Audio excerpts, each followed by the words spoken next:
Kristen Raja Wali. Sama-sama kita bilang Kristen Raja Wali. Kristen Raja Wali. Wah, kenapa sih dibilang Kristen Raja Wali? Sesat ini gitu ya. Padahal di dalam firman Tuhan seringkali di dalam firman Tuhan menganalogikan sesuatu kadang-kadang berhubungan dengan hewan, gitu ya. Yesus seringkali memberikan perumpamaan tentang hewan, bukan jadi seperti hewan, tidak, tapi pengertiannya yang diambil. Belajarlah kepada semut, dibilang, gitu ya. Bukannya harus jadi kayak semut, tapi belajar seperti semut, dibilang. Semut adalah hewan yang rajin mengumpulkan makanan pada musim kemarau, hujan, dia diam di rumah karena lumbung-lumbungnya penuh dengan makanan. Amin. Jadi orang Kristen seperti semut, rajin cari Tuhan, berkatnya tersedia bagi kita. Amin.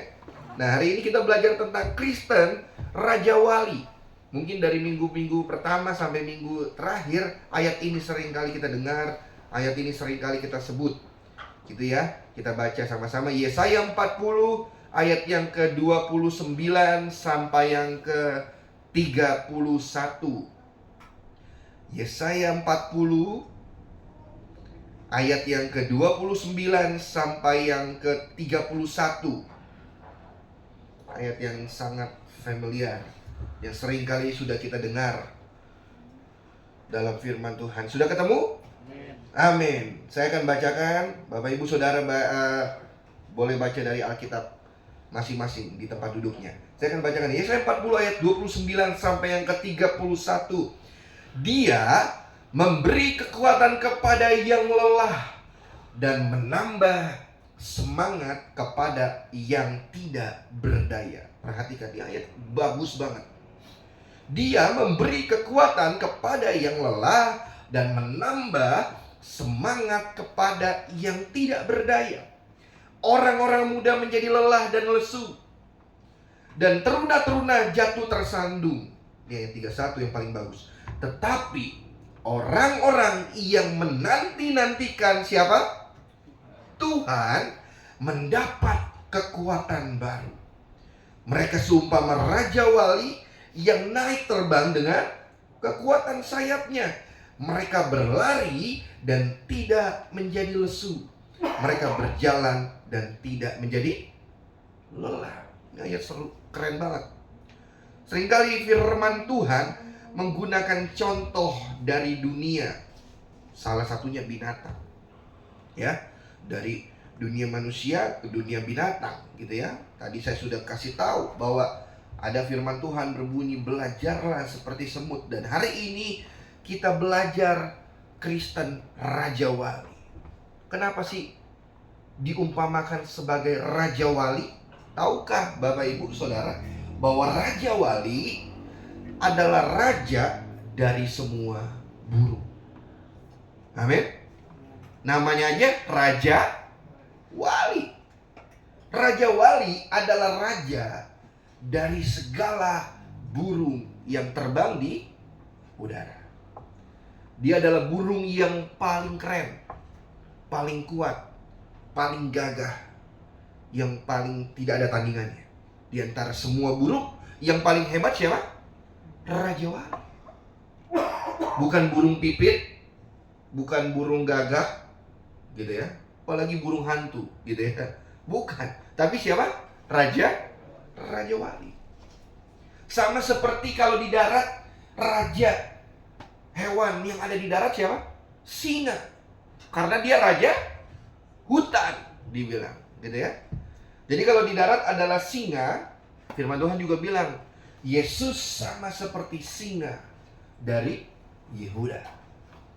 Raja hutan, gitu ya. Singa itu raja hutan. Tapi kalau di udara, yang menguasai adalah Raja Wali. Raja Wali. Raja Wali bersarang di atas puncak Gunung Batu. Tahu puncak Gunung Batu?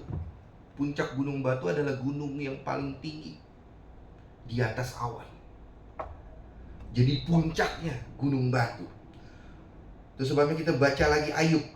Ya, kita buka Ayub 39 ayat yang ke-30 sama 31.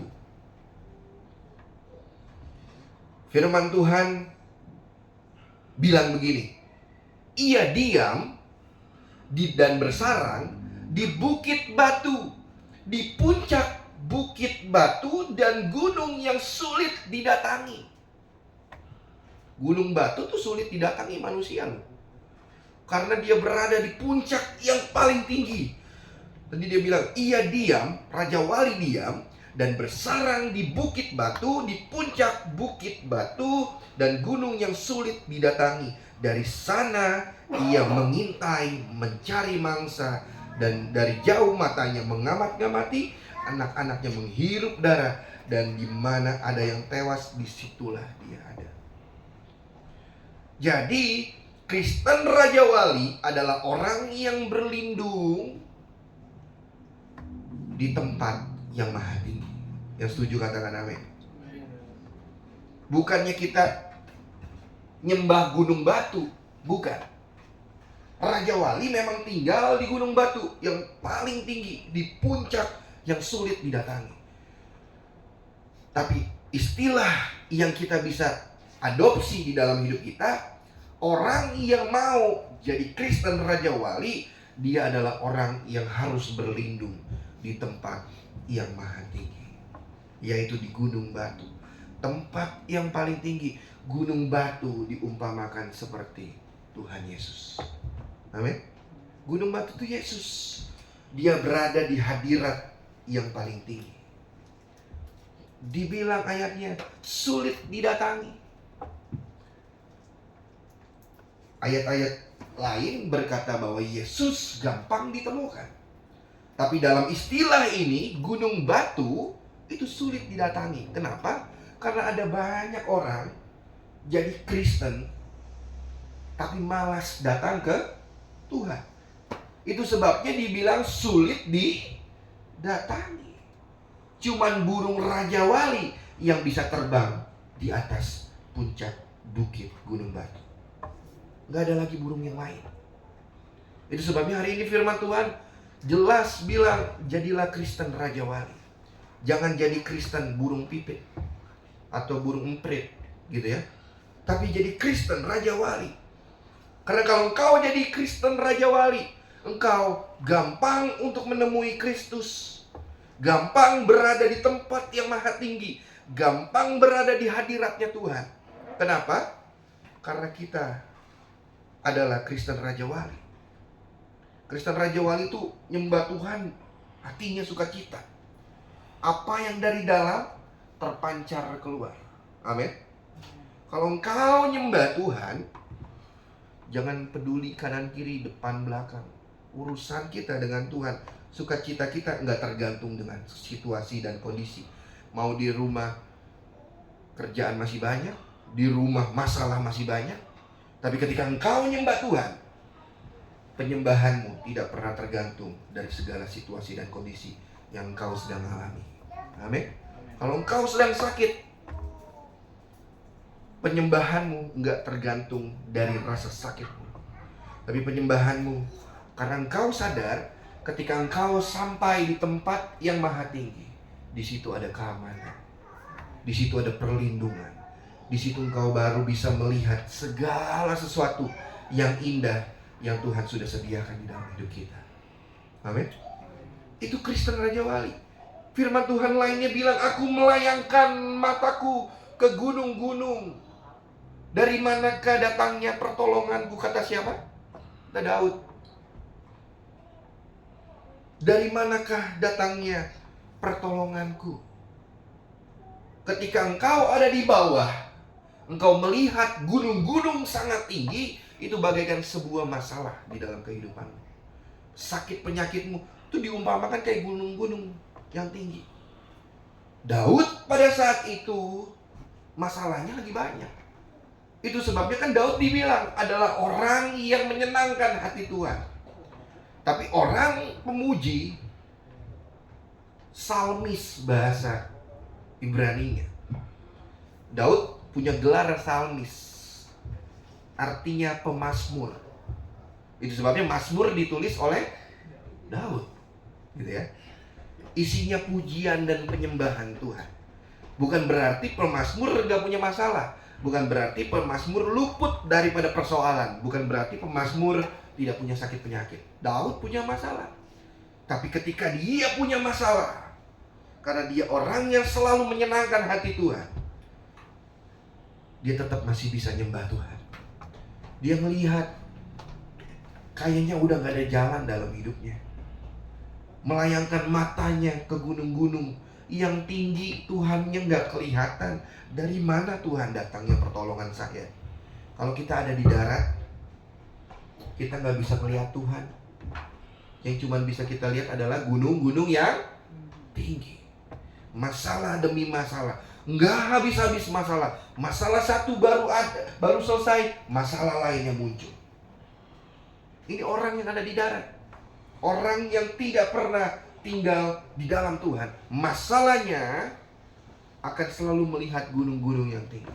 Tapi kalau engkau ada di atas puncak gunung batu, Tuhannya yang kau lihat, indah semua pemandangan yang kau lihat dari atas puncak gunung batu. Amin. Itu cara pandang yang berbeda ketika engkau ada di puncak hadirat Tuhan, dan ketika engkau ada di bawah, engkau gak bisa lihat hadirat Tuhan. Bukan kita menyembah gunung, tapi kita menyembah Allah, pencipta gunung yang maha tinggi. Yaitu siapa? Kristus Yesus. Kristus Yesus. Itu sebabnya Mazmur 61 ayat 3 dan 4 bilang gini: sungguh engkau telah menjadi perlindunganku, menara yang kuat terhadap musuh. Biarlah aku menumpang di dalam kemahmu untuk selama-lamanya. Biarlah aku berlindung dalam naungan sayapmu. Selah.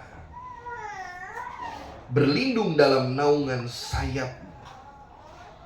Yesus juga sama seperti Raja Wali. Sayap Raja Wali tahu gak? Itu besar banget. Sayap terbesar dari segala macam jenis unggas. Besar sekali. Tuhan digambarkan sebagai gunung batu. Bukan gunung batu yang beneran harus didaki, tapi gunung batu tempat yang maha tinggi. Naik ke hadirat Tuhan, minta perlindungan Tuhan. Minta perlindungan Tuhan, naik ke hadirat Tuhan. Kalau ada masalah, kalau ada sesuatu yang gak membuat kita sukacita, naik ke hadirat Tuhan, minta perlindungan Tuhan. Seperti Daud berkata di Mazmur ini, berlindung di bawah naungan sayap Raja Wali. Badai boleh datang, tapi orang yang mengandalkan Tuhan, duduk di tempat maha tinggi, Tuhan pasti akan tolong hidup kita. Tuhan pasti akan jagai hidup kita. Itu firman Tuhan. Saya baca sebuah artikel tadi pagi. Ada perlombaan lukis di Amerika Serikat. Nah, tema daripada perlombaan lukis ini dihadiri oleh semua pelukis-pelukis di negara Amerika yang terkenal. Berarti tidak ada orang yang cupu ngelukisnya. Berarti orang-orang hebat semua yang lukis. Benar? Dihadiri karena hadiahnya mahal banget. Hadiahnya besar banget. Akhirnya dari ratusan pelukis, temanya ini, temanya tenang. Temanya tenang. Ini sebuah tema yang menarik. Satu suku kata, tapi tema yang menarik. Temanya tenang. Boleh lukis apa aja, yang menggambarkan tentang temanya adalah tenang. Dari ratusan pelukis yang hebat-hebat, dipilihlah 3 orang pelukis yang masuk kategori 3 besar. Yang pertama, dia melukis sebuah lautan yang tenang, tidak ada ombak, cuman ada perahu lewat, dan ada di atasnya orang sedang mancing, menggambarkan sebuah ketenangan. menggambarkan sebuah hal yang enak dilihat, seger gitu ya. Kalau kita ngelihat laut, pemandangan laut yang tenang gitu ya, kayaknya enak, adem gitu ya hati. Yang kedua, menggambarkan sawah, hamparan sawah yang sangat luas. Di situ ada petani lagi nanam padi dan ada sinar matahari. Kalau kita juga ada liburan keluar kota, kita melihat hamparan sawah yang luas, hijau-hijau, kayaknya seger ya mata kita ya. Tenang, masuk kategorial dengan tema yang sudah diberikan oleh panitia lomba. Tapi yang ketiga, dan yang ketiga adalah yang jadi juara. Satu, namanya Helen Keller. Dia adalah pelukis juga terkenal. Dia melukis, tahu gak? Dia melukis di luar daripada ekspektasi dengan tema tenang. Dia melukis sebuah lautan yang sedang diterpa hujan lebat. Ada gunung batu, ombaknya hantam gunung batu. Petir menyambar-nyambar. Awannya gelap, sama sekali nggak ada terang-terangnya. Tapi tahukah kenapa lukisannya menang? Dia kasih tahu di lukisannya. Dia gambar ada sepasang burung camar sembunyi di belakang kaki gunung, sedang bercengkrama. Ini adalah sebuah hal yang sangat out of the box, di luar daripada ekspektasi. Dengan tema tenang, tapi lukisan yang sangat seram seperti itu. Hujan lebat, petir menyambar, ombaknya keras menghantam gunung, tapi bisa menang. Dia jelasin, ketenangan bukan hanya cuma dilihat dari sekedar situasi yang baik-baik saja. Kita belajar sama burung camar, kata Helen Keller. Di situasi kanan kiri, dia lihat badai datang, awan gelap, tidak ada terang-terangnya sama sekali. Tapi mereka masih bisa bercanda di dalam gunung batu. Mereka merasa aman di dalam gunung batu, tidak akan diterpa badai yang ada di luar. Amin. Luar biasa banget. Dan dia menang, mendapatkan juara 1. Kenapa? Karena inilah damai yang sesungguhnya. Kita nggak bisa cari damai yang menyenangkan hati kita di luar sana. Tapi ketenangan, damai yang sesungguhnya ketika kita berlindung di dalam naungan Tuhan. Amin. Ketika kita berlindung di dalam naungan Tuhan, ada krisis apapun, krisis ekonomi, krisis apapun, pekerjaan, krisis usaha, krisis kehidupan, berdoa sama Tuhan.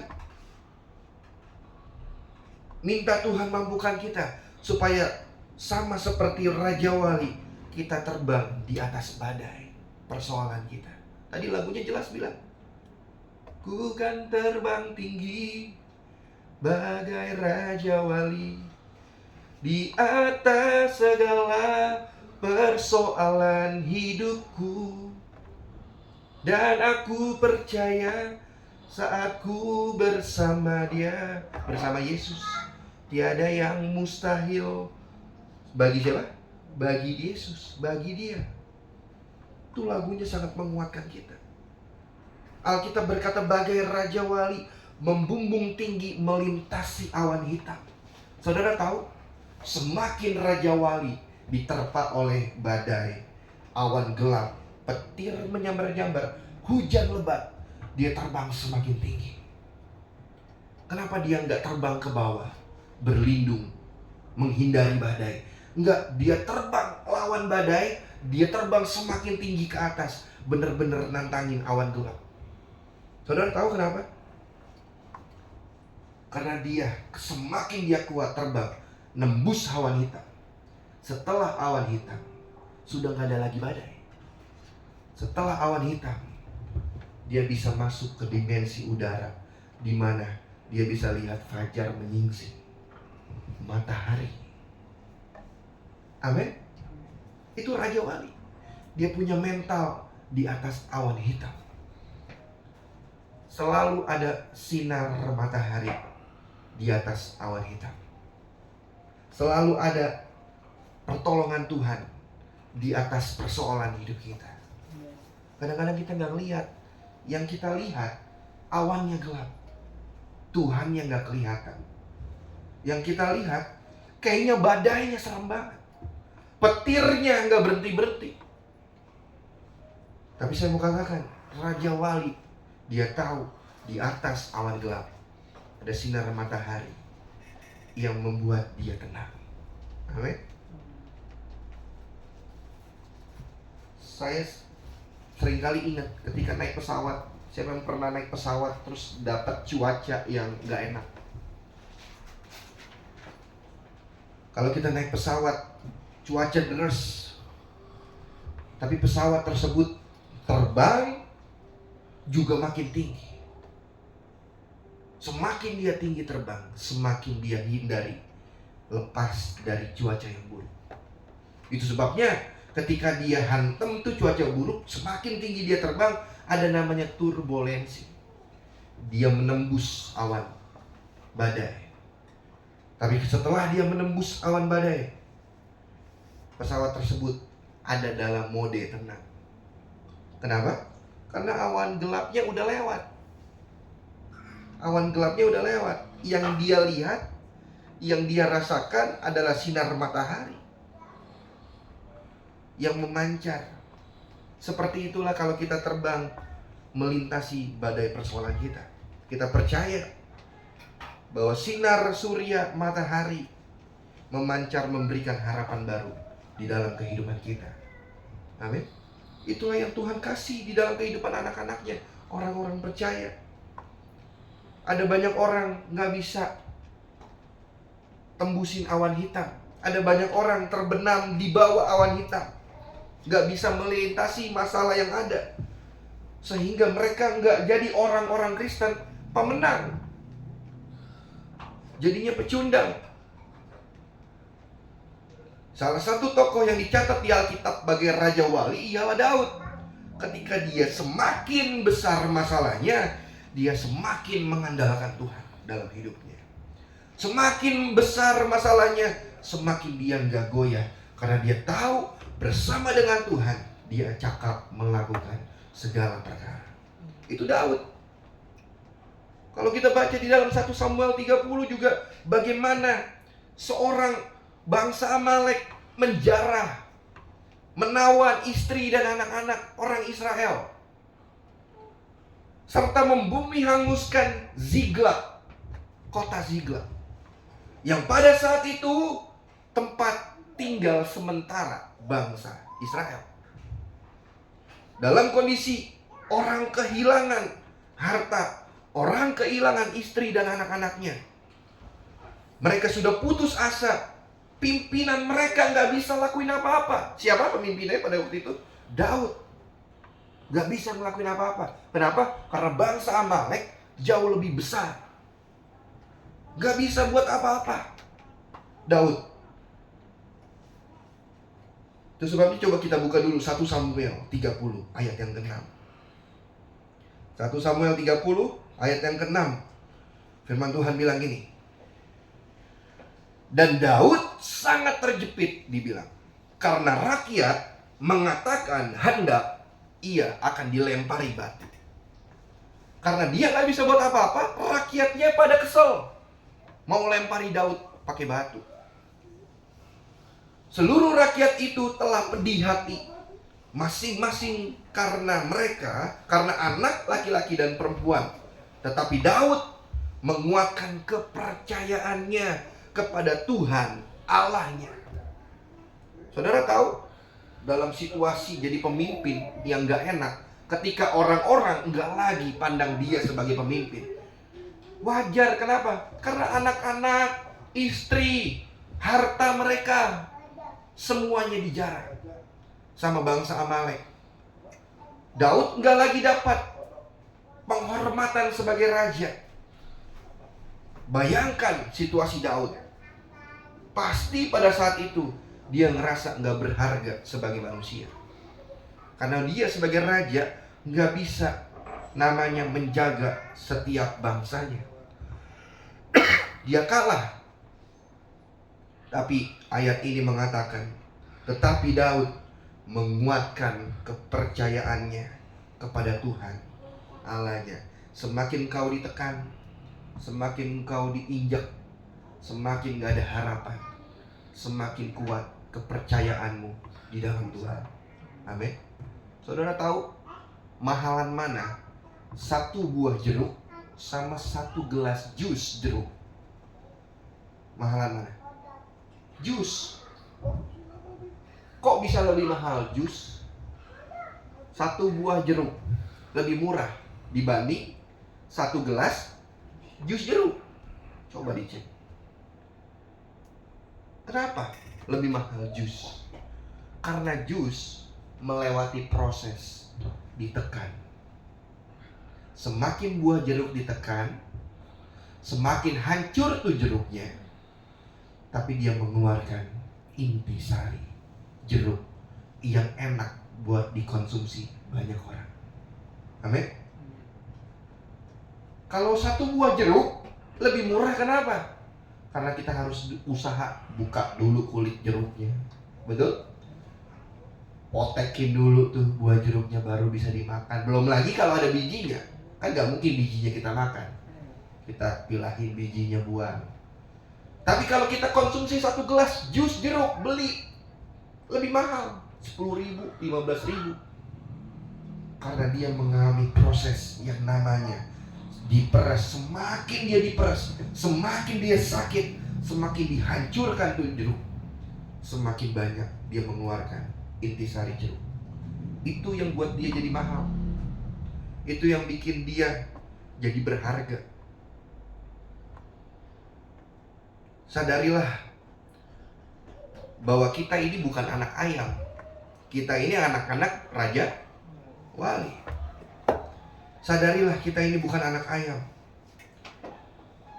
Engkau nggak perlu terpuruk dalam menghadapi masalah, karena engkau diciptakan untuk mengatasi badai, berjalan bersama dengan Tuhan. Amin. Engkau diciptakan seperti itu. Engkau diciptakan hidup untuk melewati badai. Karena engkau anak-anak raja wali. Ada sebuah ilustrasi contoh cerita. Mungkin Bapak Ibu udah sering dengar. Ada telur burung raja wali jatuh dari sangkarnya yang tinggi ke darat, menclok di sangkarnya anak ayam, telur ayam. Ketika dierami sama induk ayam, akhirnya menetas. Semua anak-anak ayam yang lain melihat, jelek amat ini, gede gini bangkong, ayam apa ini? Tapi anak raja wali yang dierami sama induk ayam, pasti ketika dia menetas, dia melihat bahwa induknya adalah ayam. Itu sebabnya pola hidupnya sama seperti ayam. Suatu saat dia melihat ke udara, dia lihat, wih, ada burung raja wali terbang. Kayaknya enak ya, terbang kayak burung itu. Sayapnya besar, kuat. Semakin tinggi terbang, angin semakin kencang, semakin kuat dia. Tapi dia gak bisa lakukan itu. Kenapa? Karena dari dia lahir, dia melihat bahwa dia adalah anak ayam. Tapi dia punya kapasitas bisa terbang gak? Kayak raja wali yang dia lihat. Bisa. Kenapa dia gak bisa? Karena dia hidup jadi seperti ayam. Kita ini anak-anak raja wali. DNA kita raja wali. Paksa diri kita untuk kita bisa terus ngandelin Tuhan, apapun musim kehidupan kita. Karena engkau raja wali, bukan anak ayam. Anak ayam akan melihat ayam. Tapi kalau engkau berubah, karena DNA-mu adalah raja wali, engkau akan punya cara pandang seperti raja wali. Engkau akan bisa terbang seperti raja wali. Raja Wali punya mata yang tajam. Tadi di ayat Ayub 38. Ayub 38 ayat 31 dan 32 bilang gini, dapatkah engkau memberkas ikatan binatang kartia dan membuka belenggu binatang belentik?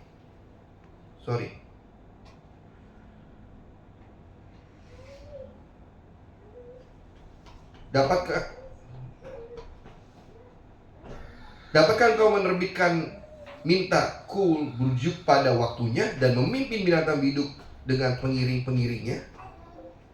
Nah, di dalam Ayub ini juga diistilahkan bahwa Raja Wali adalah binatang yang mempunyai pandangan yang tajam. Raja Wali kuat dalam melihat dengan jarak jauh. Kalau nanti kita baca ayat di pasal-pasal berikutnya sampai ke bawah, dia bilang bahwa Raja Wali adalah binatang yang punya sudut pandang yang jauh ke depan. Tidak seperti binatang yang lainnya, unggas-unggas yang lainnya yang tidak bisa melihat jauh ke depan. Kristen Raja Wali harus bisa melihat jauh ke depan, bukan hanya cuman melihat dari sudut pandang masalah hari ini doang. Kalau engkau cuma melihat dari masalah hari ini doang, engkau nggak bisa melihat apa yang Tuhan mau kerjakan di masa-masa yang akan datang. Efesus 1 ayat 6 bilang ini, supaya terpujilah kasih karunia-Nya yang mulia yang dikaruniakannya kepada kita di dalam Dia yang dikasihinya. Ada banyak orang punya mata jasmani, tapi mata rohaninya tertutup. Nggak kayak burung Raja Wali. Mata jasmaninya bisa melihat, tapi mata rohaninya ada masalah dikit, ada badai sedikit, tinggalkan Tuhan. Mereka nggak bisa melihat jauh ke depan apa yang Tuhan mau kerjakan dari badai masalah kehidupan yang hari ini dia terima. Ada sebuah contoh juga. Dulu pada saat Jakarta dibangun MRT. MRT tahu ya? Sekarang udah lewat tuh MRT ya. Sekarang ada MRT, ada LRT gitu ya, yang di bawah segala macam. Dulu kalau kita lihat berita, macet di mana-mana saat pembangunan, betul? Macetnya bukan main. Semua orang komplain. Semua orang mengkutuki pemerintahan. Bikin macet nih, pembangunan ini dan lain segala macam. Tapi pemerintah yang pada saat itu membangun melihat 10 tahun yang akan datang, MRT yang hari ini dibangun akan membantu banyak orang menghindari macet. Dan hari ini terbukti bahwa orang-orang yang kerja dari mungkin Bekasi naik MRT ke Jakarta, jarak waktunya cuma 15 menit. Sebelumnya mereka naik motor, naik mobil macet-macetan 1 jam, 1,5 jam baru nyampe kantor. Tapi sekarang 15 menit nyampe kantor. Sudut pandang yang menentukan. Kalau dulu mungkin bersungut-sungut karena nggak melihat jauh ke depan. Sama seperti kuli bangunan. Seorang kuli bangunan kalau ditanya, bangun apa? Kerjanya apa? Saya mah kerja cuma nyusun batu bata. Saya malas kerja begini, capek rasanya. Cuma nyusun batu bata. Tapi kalau engkau tanya sama pemilik yang membangun sebuah bangunan, pemilik yang kau tanya, lagi mau bangun apa Pak? Saya mau bangun gereja, supaya nanti kalau bangunannya jadi, ada banyak jiwa-jiwa yang datang ke gereja. Sudut pandang seorang kuli bangunan dengan sudut pandang sang pemilik bangunan berbeda. Sang pemilik bangunan jauh melihat ke depan apa yang akan terjadi. Kalau misalnya hari ini mungkin gak enak, baru cuma bangun batu bata, capek rasanya. Tapi kalau misalnya engkau melihat jauh ke depan, bangunanmu jadi, engkau akan menjadi tempat yang bisa memberkati banyak orang. Punya gambaran yang jauh lebih besar, punya gambaran yang jelas dari masa kini dengan masa depan. Yang selanjutnya, burung Raja Wali juga umurnya panjang. Kenapa sih umurnya panjang? Sejarah mencatat bahwa Umur burung Raja Wali itu bisa mencapai 100 tahun. Burung Raja Wali. Setiap tahun burung Raja Wali mengganti bulunya, dibilang. Sehingga kelihatan jauh lebih segar, jauh lebih muda. Secara rohani kita juga harus belajar seperti Raja Wali.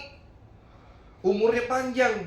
Alkitab mencatat bahwa berjalan makin lama, makin kuat kita berjalan. Makin kuat berlari, tidak menjadi lelah. Dan kita sama seperti burung Raja Wali. Semakin kuat berlari, kita tidak menjadi lelah. Kenapa? Karena kita kuat seperti burung Raja Wali. Mungkin secara fisik kita merosot secara fisik, tetapi rohani kita harus makin kuat. Cari Tuhan, jangan pernah istirahat. Ada banyak orang bilang, saya istirahat dulu dari pelayanan. Ini aneh, ini lucu. Justru pelayanan untuk kita istirahat dari dunia. Tapi kita melayani Tuhan, bilangnya istirahat dulu deh. Cari Tuhan, jangan pernah istirahat. Melayani jangan pernah istirahat. Melayani adalah sebuah kehormatan yang gak bisa dibeli dengan apapun. Karena Tuhan sudah pilih kita. Bukan kita yang pilih Tuhan, tapi Tuhan yang sudah pilih kita. Melayani benar-benar harus dengan penuh rasa syukur dan tanggung jawab. Karena semakin engkau kuat dalam melayani, semakin kuat engkau berlari. Firman Tuhan katakan, semakin tidak menjadi lelah. Kenapa? Karena ada Tuhan di dalam hidup kita. Tuhan mau kita diperbaharui roh kita menjadi roh yang perkasa dalam Tuhan, hingga hikmat makin mengalir dalam kehidupan orang percaya. Hidup kita makin berkualitas oleh karena pembaharuan budi. Semakin kau cari Tuhan, semakin kau dekat dengan hadirat Tuhan, engkau ada di gunung batunya Tuhan, engkau akan berkualitas secara pembaharuan budimu. Hikmat pembaharuan budi dibaharui setiap hari, firman Tuhan katakan di Korintus. Karena orang yang percaya Kristus bukan hanya umurnya yang panjang, tapi firman Tuhan katakan bahwa engkau akan menerima hidup yang kekal sampai selama-lamanya. Engkau akan terima hidup yang kekal, itu janji firman Tuhan. Kalau ada yang belum yakin sama Tuhan, minta ampun sama Tuhan. Kenapa? Karena Dia mau kita hidup kekal bersama dengan Dia sampai selama-lamanya. Itu yang Tuhan mau. Tuhan mendidik kita sama seperti induk Raja Wali mengajari anak-anaknya. Mengajari anak-anaknya terbang. Kita buka ayat yang terakhir, Ulangan. Ulangan 32 ayat yang ke-11 dan 12. Laksana Raja Wali menggoyang bangkitkan isi sarangnya, melayang-layang di atas anak-anaknya, mengembangkan sayap, menampung seekor dan mendukungnya di atas kepaknya. Demikian Tuhan sendiri menuntun dia, dan tidak ada Allah asing menyertai dia. Artinya apa? Kenapa sih Tuhan mendidik kita sama seperti induk Raja Wali mendidik anak-anaknya? Tahu, induk Raja Wali membuat sarang itu di tempat yang paling tinggi. Betul? Di tempat yang paling tinggi. Setiap hari anak-anaknya disuplai makan, dikasih makan yang enak, daging segar, darah segar, serba terjamin. Kenapa? Karena induknya kasih makanan yang terbaik buat anak-anaknya. Disayang, dimanja, supaya anak-anaknya boleh bertumbuh kuat, dewasa. Induk-induknya mau ketika anak-anaknya bertumbuh dengan dewasa, bertumbuh semakin dewasa, induknya mau anak-anaknya bisa terbang seperti dia. Tapi anak-anaknya seringkali gak mau terbang kayak induknya. Kenapa? Karena biasa disuplai makanan yang enak, biasa dijagai oleh induk Raja Wali. Apa yang terjadi ketika anak-anaknya gak mau disuruh belajar terbang? Induknya mulai terbang mematoki bawah sarang burung Raja Wali. Tahu? Dipatokin tuh sarangnya agar bolong sarangnya, agar bolong sarangnya. Dan kemudian anaknya yang melihat mulai berteriak-teriak, Disangkanya induknya jahat. Bukankah itu yang seringkali kita terjadi di dalam hidup kita? Badai datang, masalah datang, dikasih proses sama Tuhan, kita bilang Tuhan jahat. Mana Tuhan gak ada. Sama seperti induk Raja Wali. Karena dia mau anak-anaknya belajar dewasa, terbang, dipatokin bawa sarangnya supaya bolong. Nggak lebih daripada itu juga, induknya mulai terbang lagi, mengitari sayapnya. Ini firman Tuhan dalam Ulangan tadi.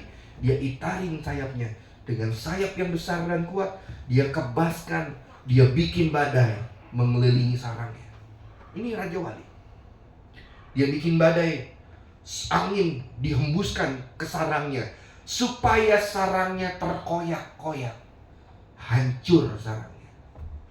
Sehingga ketika hancur sarangnya, anak-anaknya kenapa? Jatuh dari tempat yang tinggi. Berteriak-berteriak jatuh dari tempat yang paling tinggi. Mungkin setiap kali jatuh bilang Tuhan jahat, papi jahat, mami saya jahat.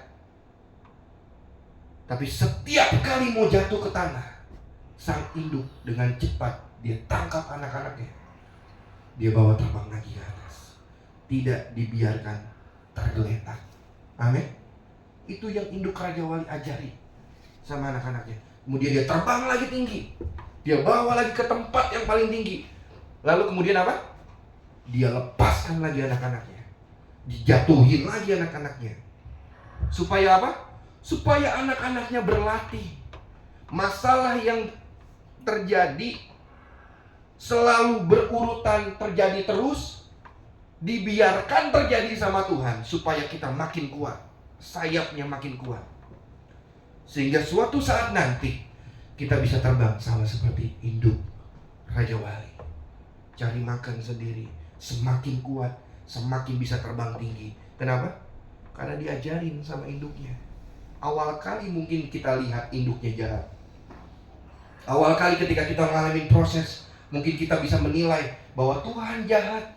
Tapi hari ini firman Tuhan katakan, bukan karena Tuhan jahat, tapi karena Tuhan baik dalam hidupmu. Masalah boleh ada, proses boleh ada, sakit boleh ada, keuangan boleh habis. Tapi Tuhan kasih, izinkan itu terjadi dalam hidup kita supaya kita makin kuat, sayap kita makin kuat, dan kita bisa terbang kayak induk Raja Wali. Bisa melihat dari ketinggian, dari apapun musim hidup kita. Suatu saat kita bisa melihat dari ketinggian, kita katakan bahwa Tuhan tetap baik dalam hidup kita. Amin. Harus jadi Raja Wali yang dewasa, harus jadi Raja Wali yang kuat menghadapi tantangan kehidupan kita. Amin buat firman Tuhan. Mari kita tutup Alkitab kita. Kita berdoa. Bapa di surga, terima kasih kalau hari ini kami sudah dengar firman Tuhan, untuk kami bisa menjadi Raja Wali Kristen Raja Wali yang boleh dewasa, sehingga kami semua mampu untuk mengatasi setiap persoalan di dalam hidup kami. Kami punya kekuatan di dalam Tuhan. Kami punya pengurapan di dalam Tuhan. Karena kami tahu di dalam gunung batu ada kekuatan Tuhan. Di dalam gunung batu ada perlindungan Tuhan. Dan di dalam gunung batu sumber penjagaanmu itu nyata setia dalam hidup kami. Oleh karena itu Tuhan, meteraikan kebenaran firman-Mu dalam hidup kami, sehingga kami boleh berbuah dalam hidup kami, dan buahnya boleh kami nikmati, bahkan dinikmati oleh banyak orang. Terima kasih Bapa di surga, biar firman-Mu Tuhan boleh hidup di dalam hidup kami, dan kami pulang tidak lagi sama seperti kami hadir, tapi kami pulang menerima sukacita dan berkat yang baru daripada Bapa di surga. Di dalam satu nama Tuhan Yesus Kristus kami berdoa dan mengucap syukur. Semua kita yang percaya sama-sama katakan amin.